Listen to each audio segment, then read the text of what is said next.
दोस्तों, cocoa movie YouTube channel में आपका फिर से स्वागत है। आज हम वीडियो में बात करने वाले हैं हमारे छत्तीसगढ़ के वायरल सिंगर दिव्य चौहान जी के बारे में। आपने यह छत्तीसगढ़ी गाना तो सुना ही होगा।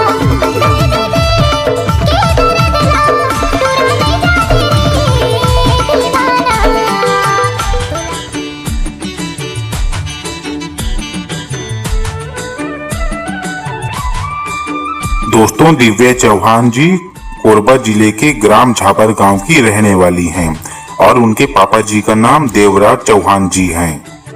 दोस्तों, दिव्य चौहान जी की उम्र महज 13 वर्ष है। अभी वहां 7वीं क्लास में पढ़ रही है और इतनी कम उम्र में ही दिव्य जी ने पूरे छत्तीसगढ़ के लोकप्रिय सिंगरों में अपना जगह बना लिया है। दिव्य चौहान जी का पहला गाना गणेश भजन है। दिव्य चौहान जी के वायरल सॉन्ग्स तोला माया नी लागे गाना को उनके पापा जी ने ही लिखा है।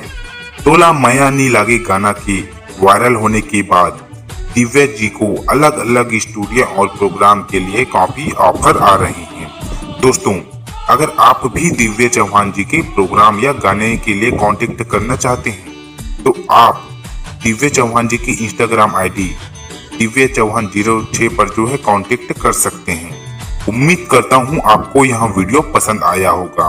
दोस्तों, वीडियो को पूरा देखने के लिए धन्यवाद। जय जोहार, जय छत्तीसगढ़।